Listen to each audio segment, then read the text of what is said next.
Bonjour, aujourd'hui le message de l'après-midi c'est comment le Saint-Esprit nous aide dans la prière.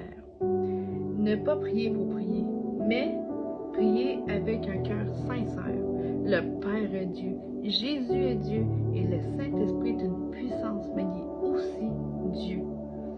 Donc on se rappelle de la Trinité et il enseigne, il conseille, il est omniscient, il est omniprésent, il est omnipotent, donne la force, communique le feu. Le Saint-Esprit est Dieu. Il faut respecter le Saint-Esprit pour demander de l'aide. Donner du temps au Saint-Esprit, c'est important. Romains 8, 26 et 27, ça dit dans la Bible: de même aussi, l'Esprit nous aide dans notre faiblesse, car nous savons pas ce qu'il nous convient de demander dans nos prières, mais l'Esprit lui-même intercède par ses soupirs inexprimables, et celui qui sonde les cœurs connaît quelle est la pensée de l'Esprit, parce que c'est selon Dieu qu'il intercède en faveur des saints. Amen. Donc le Saint-Esprit, il est là pour nous aider, mes frères, chers et sœurs. Lorsque nous comprenons ce verset, c'est comme si l'homme ne savait pas prier. L'homme ne peut pas parler de manière convenable parce que Dieu est profond et tellement grand. Ce que Dieu a fait est le Saint-Esprit qui vient en nous. Apprends à le connaître pour que l'on puisse prier selon sa volonté. Le Saint-Esprit sait parler à Dieu parce qu'il sait comment sonder son cœur. Nous ne savons pas comment parce qu'il est trop profond. Amen.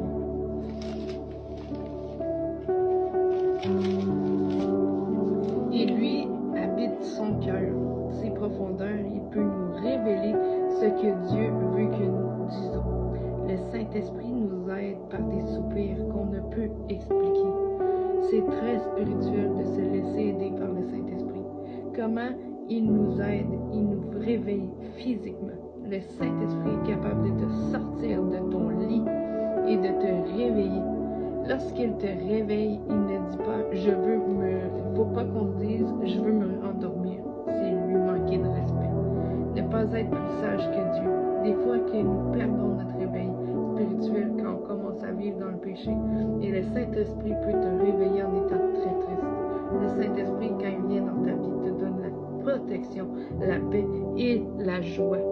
Mais lorsqu'il y a un danger, que tu commences à perdre ton réveil, il enlève la joie, il enlève le bonheur qu'il te donne. Et là, il te donne la tristesse pour te dire « attention ».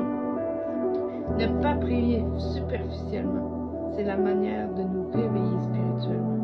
Quand on culpabilise ou qu'on se sent triste, c'est l'amour de Dieu.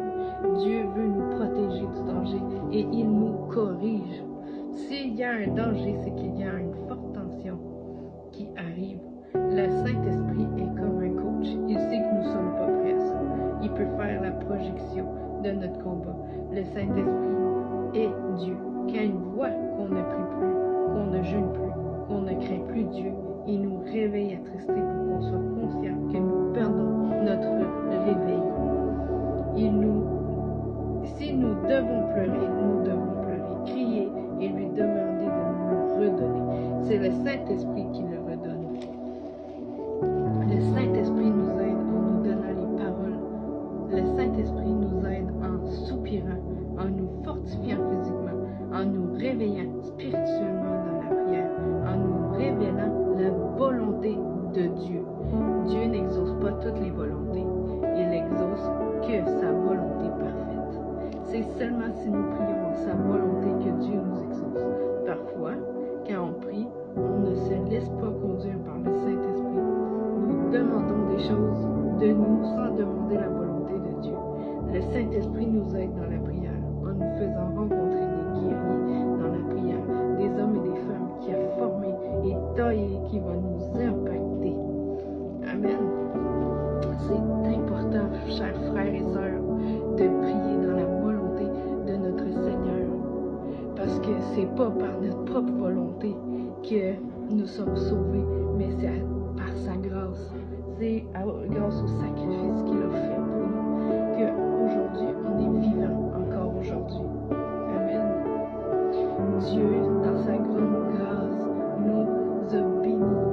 Mais il faut prier dans sa volonté pour avoir ce qu'on veut. Parce qu'il a tellement un plan divin dans notre vie que on ne peut pas demander par la chair. Parce que ce qui est de la chair n'est pas la